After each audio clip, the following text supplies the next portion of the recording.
So I'm Richard Proctor, and this is a lecture on the origins of Baphomet, or the history of Baphomet. In satanic circles, Baphomet is probably one of the most incredibly recognized figures of our religion. What with the wings, the goat head, the flame, the snakes. Some people see it as an incredibly scary-looking demonic figure, but to me, it's more like a really powerful Pokemon. Which, by the way, satanic trading card game. I need to trademark that shit. But in case you're not familiar with who or what Baphomet is, this is the figure I'm talking about. So this image of Baphomet first appeared in 1856 in a book called Dogme et Rituel de la Haute Magie, or Dogma and Ritual of High Magic, by Eliphas Lévy, real name Alphonse Louis Constant, or Alphonse Louis Constant to anglicize it. As a central figure of modern-day Satanism, Baphomet holds a very special position in that it acts as something of a mascot for a lot of different satanic circles. Like if you take the Satanic Temple, for example, they have an 8-foot-tall statue of Baphomet, roughly based on the original Lévy drawing, which subsequently appears on a lot of their merchandise, along with the original Lévy drawing, you know, like on flags, tote bags, snow globes, you name it. The Satanic Temple's main logo is even that of an inverted pentagram with a goat head on top of it. Inspired, I suspect, by the logo of the Church of Satan, which can enjoy the exact same description, an inverted pentagram with a goat head on it. But they came first. So for this figure to play such an important role in satanic practice, in satanic religions, regardless of denomination, I've always found it, frankly, to be sort of shocking just how little people seem to know about Baphomet. I mean, you'll hear Satanists talking about Baphomet, and you'll get, you know, something, coalescing of opposites, something, as above, so below. But no one really knows why this is important to Satanism, and you'll hear guesses. You'll hear some great guesses. A lovely new interpretation that I've heard is that Baphomet, what with, you know, representing elements of masculinity and femininity, is beyond the binary and something. Baphomet is a symbol for trans and non-binary folk. Sure, why not? It's a lovely interpretation. Not what the original creator of the image, Eliphas Lévy, not what he intended at all, but I love taking an old thing and making it new, right? So if that's, you know, if that's what Baphomet means to you, awesome. All this lecture is going to be is a going over of the original meaning of Baphomet as Lévy intended, as well as discussing a couple of things about how Baphomet looks, and also going into the name Baphomet a little bit. We're taking Baphomet and we're taking him apart. It's a post-mortem. So what is Baphomet, really? Like, where did Lévy get the idea for like this goat head with wings, and what does it all mean? Well, buckle the fuck up, because this is going to get wild. And I will warn you, the first half of this lecture might be a little bit dense, but stay with me, because it's fascinating. So first of all, I wish that I could say that the Baphomet, as drawn by Lévy, as you saw earlier, was a deity that was worshipped by some ancient civilization, and it represented something really simple and has been adapted into modern esotericism and occultism. But that's not the case. It's not true. It's not true. I really wish that was true. This fever dream acid trip image that Eliphas Lévy drew is pretty wild in and of itself, but it has a fascinating history. That's not just interesting, but I think it needs to be discussed. And you'll see why as we get near the end of this lecture. So first of all, if you want a walkthrough of the symbolism of the various elements which make up this Super Saiyan goat, here's what Lévy had to say in Dogme et Rituel de la Haute Magie, or Dogma and Ritual of High Magic. I'll refer to it in English from now on. But, quote, "The goat on the frontispiece carries the sign of the pentagram on the forehead, with one point at the top, a symbol of light, his two hands forming the sign of occultism, the one pointed up to the white moon of Chesed, the other pointing down to the black one of Geburah. This sign expresses the perfect harmony of mercy with justice. His one arm is female, the other male, like the wands of the androgen of Kunrath, the attributes of which we had to unite with those of our goat, because he is one and the same symbol. The flame of intelligence shining between the horns is the magic light of the universal balance, the image of the soul elevated above matter, as the flame, whilst being tied to matter, shines above it. The beast's head expresses the horror of the sinner, whose materially acting, solely responsible part has to bear the punishment exclusively. The soul is insensitive according to its nature and can only suffer when it materializes. The rod, standing instead of genitals, symbolizes eternal life. The body covered with scales, the water, the semicircle above it, the atmosphere. The feathers following above, the volatile. Humanity is represented by the two breasts and the androgen arms of the Sphinx of the occult sciences. End quote.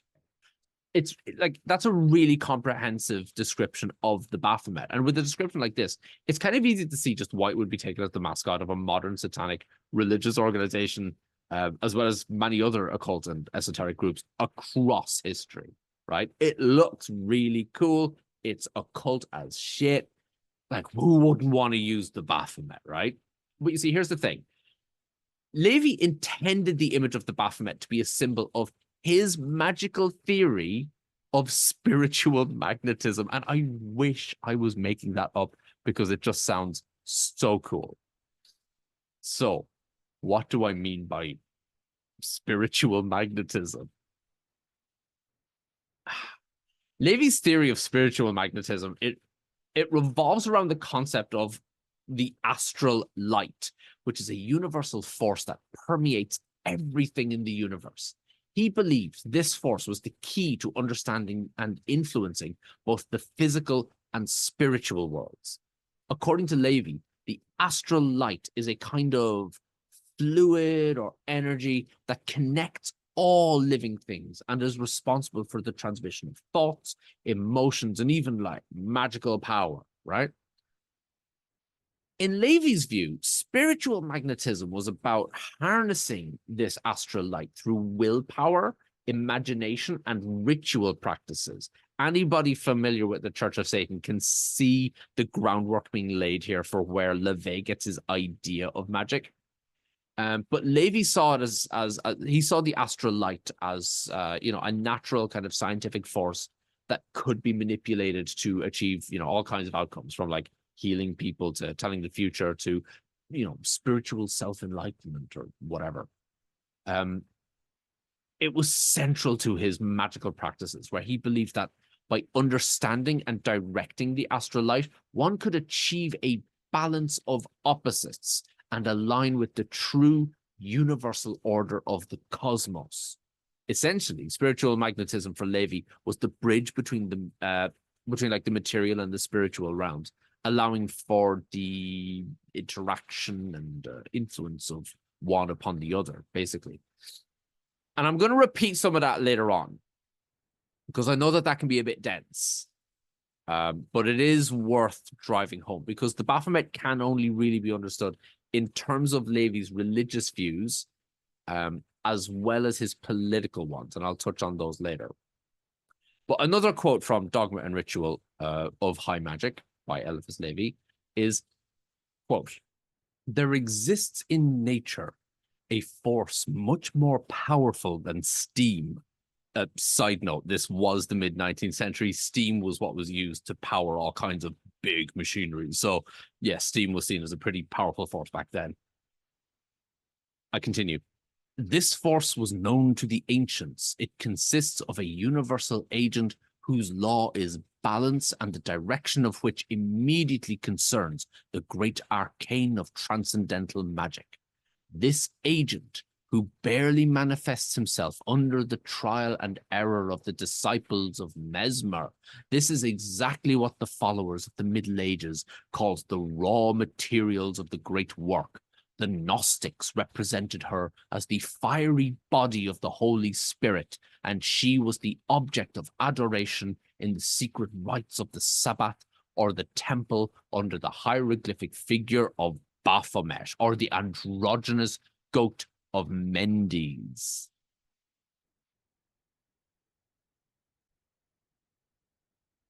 Now, I feel like I'm saying this a lot, but remember that bit about the goat of Mendes? I will come back to that. It's going to be very important. But that quote in particular makes it really clear that Levi was just on his astral light bullshit when it came to Baphomet. He clearly points out that the disciples of Mesmer are just amateurs who couldn't hope to understand the power they are dealing with, and that the Gnostics and later the Templars were the champions of his magical tradition, although not for long, as we will soon find out. But who are these disciples of Mesmer? This is not really relevant to the whole lecture, but I find this fascinating, right? So Mesmer was an 18th century physician who developed a theory of quote unquote animal magnetism. I know you've heard of that one, right? A supposed invisible force that could influence health and behavior. And all it ended up really doing was laying the groundwork for modern day hypnotism. Have anyone speaking English, have you ever heard of the word mesmerized? His followers were called disciples of Mesmer, and they practiced techniques that aimed at, manipulating this force to heal people. I mean, it was all hocus pocus woo at the time. Everything was. But they were kind of rightfully met with a shit ton of skepticism. And Levi references these disciples to suggest that they only kind of partially understood the concept of the astral light. But he believes that they just failed to grasp the true essence of it. Either way. Now, Levi made no such claim that the image of the Baphomet was a depiction of a deity worshipped by the Templars or the Gnostics or anybody, but rather a mashup of ideas and concepts that such a deity would represent. As I will mention later on when I touch on the Templars in a little bit more detail, but they were accused of worshipping a figure called Baphomet. The drawing of Baphomet with the goat head and everything that Levi drew, he never claimed that to be the actual deity. This is not the best song in the world. This is just a tribute. Think of it along those lines. The Baphomet that Levi drew is just a mashup of different ideas that such a deity called Baphomet might represent. Does that make sense? I'll continue anyway. This is a recording. There is no Q&A. So something else I've touched on and I want to go back on is the androgyny aspect. You see, androgyny is it's really important in Levi's writings, especially from the 40s. Remember, Dogma and Ritual came out in the 50s. Levi's religious vision revolved around the redemption of humanity and the establishment of the Association Universelle, the Universal Association, which would come to pass after the second coming of Christ, the rehabilitation of Lucifer, and the liberation of women. Yeah, so here's two things you may not have expected. Eliphas Levi was a Catholic. The dude who drew Baphomet was a Catholic. And also, yeah, he had the wildly modern belief that women's liberation was necessary for societal progress, an idea which was only really held at the time by socialists. Don't worry, I'm going to touch on those in a minute too. And this was really going against what Levi saw as the corrupted view of Christianity and of the established church at the time. His depiction of Baphomet was not just, a mystical, magical symbol, but it was an icon representing, quote unquote, true religion, which for Levi included a synthesis of religion, science, philosophy, politics, and aimed at establishing a perfect social order. Like when it comes to Levi's spiritual beliefs, he believed that the Virgin Mary was a Christ-like figure who suffered, and that the Virgin Mary played a role in redeeming humanity, and that she would be the one that would eventually rehabilitate Lucifer, bringing about a final universal synthesis. And this synthesis would create a union, among other things, between man and woman. And I have a quote here. The two sexes will be one according to the word of Christ. The great androgen will be created. Humanity will be woman and man. Now, that was written by Levi, but it was actually under his name, Alphonse Louis Constant, in his book L'Assomption de la Femme ou le Livre de l'Amour par l'Abbé Constant. or in English, The Assumption of Women, The Assumption of Woman, or The Book of Love by Abbé Constant. See, here's the thing. The whole idea of synthesis and harmony that acts as a theme in Levy's Baphomet, it can only really be taken in, like, it can only be understood when taken into context with his socialist leanings. Levy saw the ultimate society being created by forming an elite of occult initiates who were to take up the secret tradition represented by the Baphomet. This secret tradition, just in case you're losing track, this is what Levy calls a belief in the astral light and manipulation, the correct manipulation of the astral light, which he thinks the Templars and the Gnostics came close to, but they weren't quite able to grasp it. But for some reason, he fucking is. The disciples of Mesmer weren't able to quite grasp it, and he thinks that this practice of manipulating the astral light exists in all world religions in some minute trace way, but through like human error or just straight up fucking corruption. Nobody's got it yet, and those who will get it will be participating in what he sees as the one true religion. And this is what I mean by the secret tradition. The secret tradition, if you hear me say it again, is Levy's idea of the one true religion, right? And he sees this secret tradition represented by his image of the Baphomet, right? The first step towards this ultimate society was to, quote unquote, create oneself. Something that Levy saw as being like I want to say satanic, but I don't really want to say satanic, like a Luciferian emancipation of the self. Levy wrote a hell of a lot about wanting to open up the path to emancipation for everybody until there would only be one family under God. This is the Association Universelle, right? Here's the Universal Association. He believed that spiritual and social progress were linked, and that an enlightened elite, those initiated into the occult, could lead humanity toward a more just and harmonious social order. You see, Levy's concept of Luciferian emancipation, it's tied to his ideas about self-realization and enlightenment, which he saw as essential steps towards personal and societal liberation. And this was very much in line with his socialist leanings, where he advocated for equality and unity under a true form of religion, which he identified as his version of Catholicism and occultism and manipulation of the astral light. So in developing his notion of initiation, our boy Levy took inspiration from the Freemasons. I know we were wondering when they would pop up. He was really skeptical of the Freemasons from the beginning, and he only became a Freemason for like a really short period of time before he distanced himself from the movement, and he denounces them a lot in his writings after that. And this is just like another case of, you know, once again, he turns his back on those regarded as false representatives of a tradition which they failed to understand. This is what Levy was all about. And I keep mentioning the term true religion at the time, which I'm sure you've got an idea of, but something that's really important to understand about Levy is that during this time, the mid-19th century, the 1800s, when it came to religions, there was a lot of discussion about what was the quote-unquote true religion, with every kind of faith vying for the title. I mean, I'm recording this in 2024. You get three religious leaders of any faiths you want. Let's take the old joke: rabbi, imam, and a Catholic priest all walk into a bar. Probably a bad example because I think, I could be wrong, I think they all technically worship the same God canonically, right? But let's say they all walk into a bar and the barman says to them, which one of you is worshiping your God the right way? Which one of you is interpreting God's word correctly? Which one of you is the one true religion, right? I imagine faith leaders today would say something along like the priest, for example, would shrug his shoulders and say something like, not really sure, but I've got faith in my practice, so that's the one I'm going to throw my weight behind. But, you know, peace to everybody else. And I imagine like the imam and the rabbi would say something really fucking similar. Whereas back during the 19th century, you would have all of them kind of making arguments why they're the right one and why the others are heretics and whatever. There was a lot of focus on what the one true religion was at the time. And Levy himself was really obsessed with this, as I've mentioned, with his idea of the astral light. And from what I can tell, he seemed to believe that the Templars, and the Gnostics, or the adepts, as he calls them, they were the inheritors of the one true Christianity.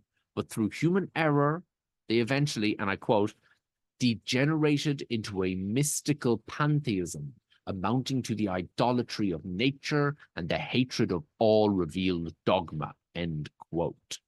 So having lost the true meaning of the dogma and deceived by hubris, some of them even came to acknowledge, quote, the pantheistic symbolism, end quote, of black magic and worship the, quote, monstrous idol of Baphomet.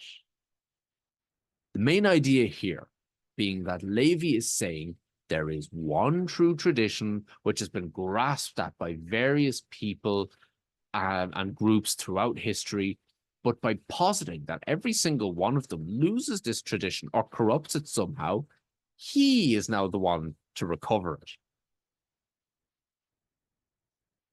Because he identifies himself as a true Catholic. He's more Catholic than the Catholic Church themselves, according to him. He talked a lot about the idea of the true religion, which was the main focus of all of his writing. Like, many people at the time were interested in the origins and the future of religion and believed in, a future time where all religions would be, somewhat united, probably. Levi, being a socialist, he disagreed with what he saw as false socialism and false Catholicism. To him, the Baphomet, a monster-like figure, represents the combination of science, religion, philosophy, politics, all those kinds of things. This combination would lead to the creation of, and I quote, the kingdom of God on earth, which would happen when people found the, quote, true religion.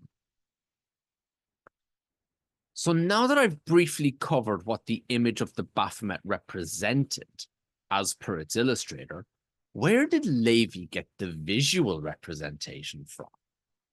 Well, it's quite likely there are a number of sources at play. The one source we can say with absolute certainty is the image of the devil from the Marseille tarot deck, which, fun fact, actually comes from northern Italy, not Marseille itself, in France. And I quote, below this figure we read a frank and simple description. The devil. Yes, we confront here that phantom of all terrors, the dragon of all theogonies, the Ahriman of the Persians, the Typhon of the Egyptians, the Python of the Greeks, the old serpent of the Hebrews, the fantastic monster, the nightmare, the croque-mitaine, the gargoyle, the great beast of the Middle Ages, and worse than all these, the Baphomet of the Templars, the bearded idol of the alchemist, the obscene deity of Mendes, the goat of the Sabbath. The frontispiece to this ritual reproduces the exact figure of the terrible emperor of night with all his attributes and all his characters. Yes, in our profound conviction, the grand masters of the Order of Templars worshipped the Baphomet and caused it to be worshipped by their initiates. Yes, there existed in the past, and there may still in the present be assemblies which are presided over by this figure, seated on a throne and having a flaming torch between the horns. End quote. So that's from Dogma and Ritual of High Magic as well. So we know that Levi got inspiration from the devil card of the Marseille tarot deck. Now, I've mentioned the Knights Templar quite a few times. And anybody who has any kind of familiarity with Baphomet is really not surprised. So for anybody who's not sure who the Templars are, I'm going to go over them a little bit, right? Knights Templar were a medieval Christian military order that was established in the early 12th century. The early 1100s. We're talking kind of like around the end of the Viking era, really. And originally, the order was created to protect Christian pilgrims traveling to the Holy Land during the Crusades. But they quickly became really powerful and wealthy, acquiring lands, castles, and even fleets of ship. And, being stationed that long in the Middle East, they started to integrate in with the people of the Middle East as well, which, don't worry, that is going to be important. They were also known for their banking and financial activities, as they created, I believe, the world's first ever system of being able to deposit money in one location and withdraw it in another through a system of letters of credit. I'm pretty sure the Knights Templar were the first to come up with that in banking.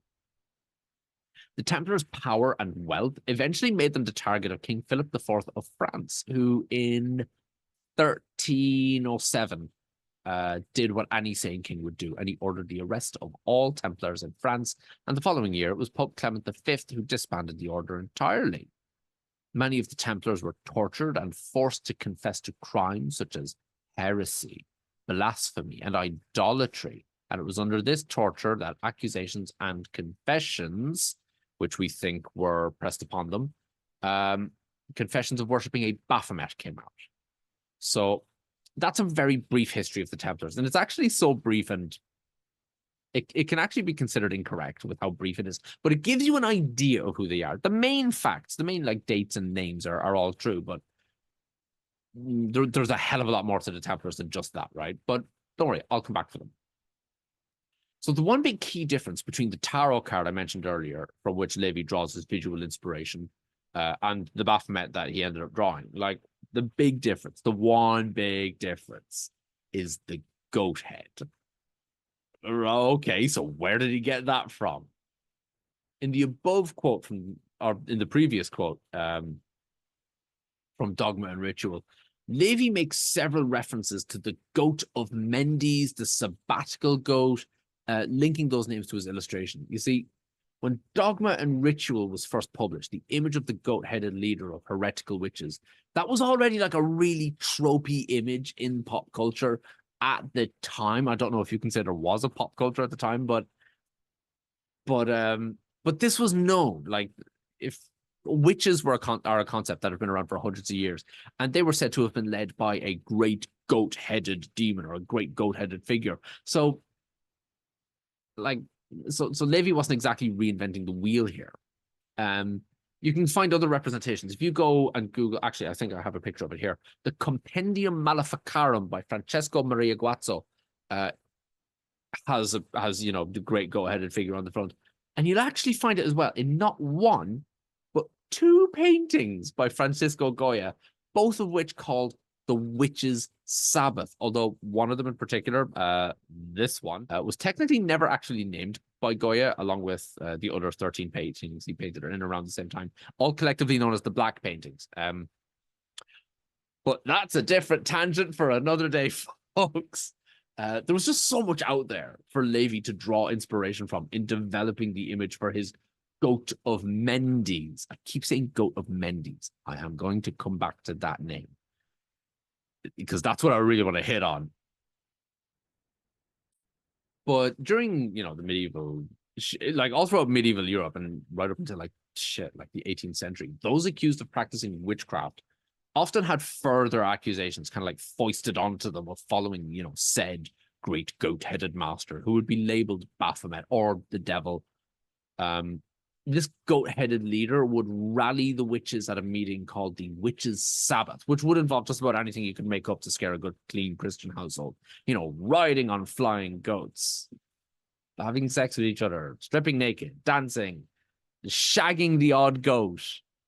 Got to come back to that as well. You name it. Like, all of this stuff supposedly happened at witches' Sabbaths that were run and orchestrated by great goat-headed demon, which was Lucifer, Satan, the devil. But again, why a goat? Why a goat? What has this random bloody farm animal got to do with witches and evil? Well, Levi made no indication that there was anything malevolent about his depiction of the Baphomet. Like, I mean, sure, it looks like a hideous monster, but there's nothing bad about it inherently. There's nothing evil about it. It just represents some ideas of his idea of, the astral light and religion. But we have a few ideas where the linking with evil came from, or with moral corruption. So one of the earliest recorded uses of the term Baphomet comes from the French crusader Anselm of Ribemont at the end of the 11th century after the First Crusade, Ridmont wrote a letter about the siege of Antioch, which includes the following passage, and I quote, "As the day dawned, they called loudly upon Baphomet, and we prayed silently in our hearts to God. Then we attacked and forced all of them outside the city walls." End quote. Now, here's the thing. Who's the them in the city walls being sieged? Who lived in Antioch at the time? Well, if I told you Antioch is in southern modern-day Turkey, and it's where modern-day Antakya is currently located, does that help you get an idea who lived there at the time? The answer I'm looking for is the Muslims. Muslims lived there in around the 11th century. And the Baphomet they're supposedly calling upon is so likely to be a mishearing or a bastardization of the word Muhammad, which in English don't sound very common. Baphomet, Muhammad is like, maybe if you squint. But at the time, in French, Muhammad is now just called Muhammad in French, I believe, but at the time, Mahomet, Mahomet, Mahomet. And this, we suspect, was misheard as Baphomet somehow. I'm not sure how. But that's where scholars are like really sure we get the word Baphomet from. It's a mishearing of the word Mahomet at the time, right? So the Templars were accused of worshipping this Baphomet, but that more than likely comes from the Templars being vilified for. Do you remember I said they integrated in the Middle East alongside Muslim populations instead of quote unquote saving them from Jerusalem or saving Jerusalem from them and incorporating Islamic practices into their own religious life. Like the church at the time had such a campaign of Islamophobia that they made claims that the Muslims even worshipped Muhammad as a god, to kind of set them up as like a rival to Christianity or something. Even today, there's a word in English. You can go find it. It's in dictionaries. The word Mamet, M-A-M-M-E-T, which comes from Muhammad. The word Mamet in English means false god. Now remember, Levi also references the Baphomet as the goat of Mendes. I'm finally going to get to that now. This is a term that goes all the way back to Herodotus. Herodotus, right?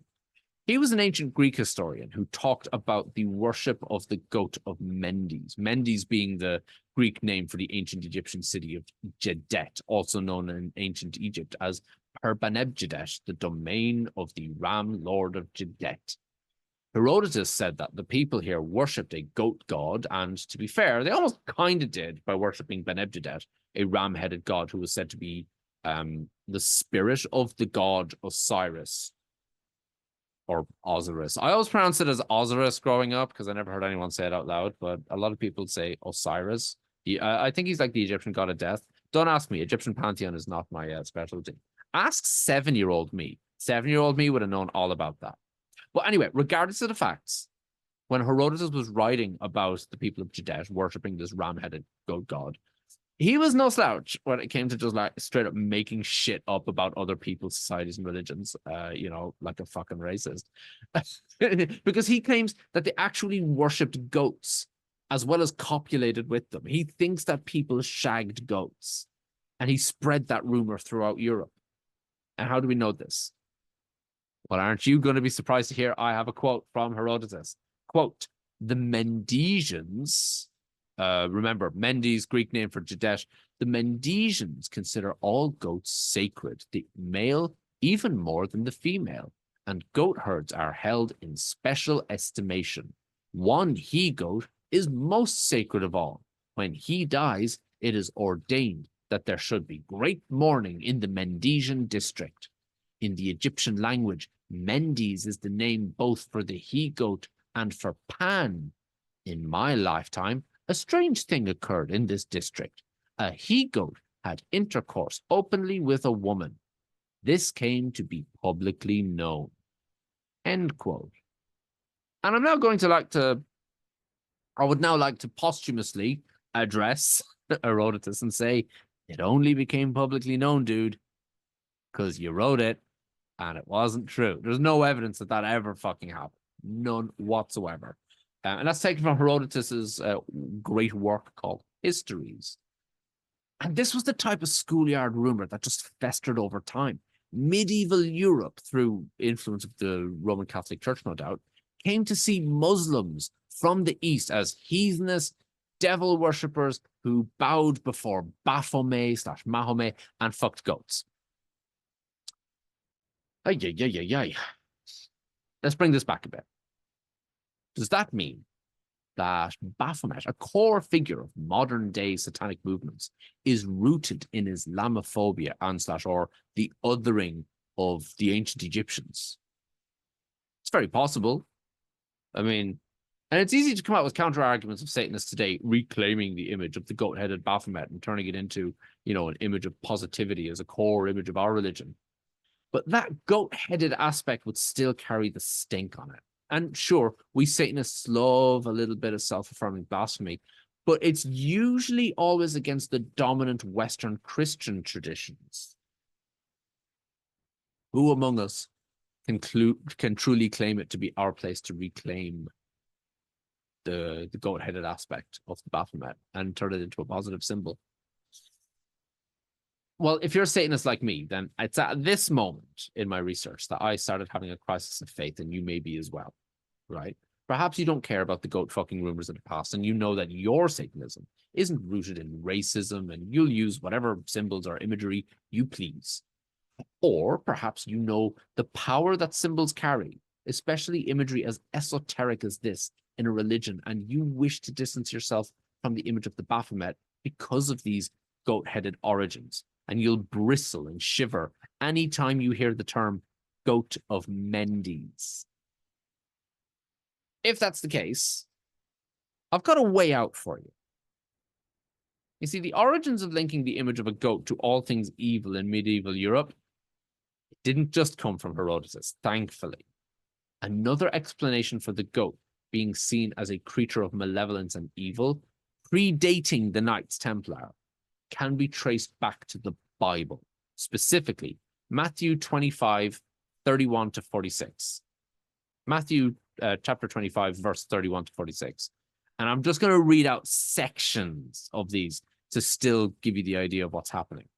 I'm going to do blah, blah, blah, to indicate I'm skipping parts of the Bible. So I'll start again. When the Son of Man comes in his glory, blah, blah, blah, blah, he will separate the people one from the other as a shepherd separates the sheep from the goats. He will put the sheep on his right and the goats on his left. Then the king will say to those on the right, "Come, you who are blessed by my Father, take your inheritance, the kingdom prepared for you since the creation of the world." Blah, blah, blah, blah.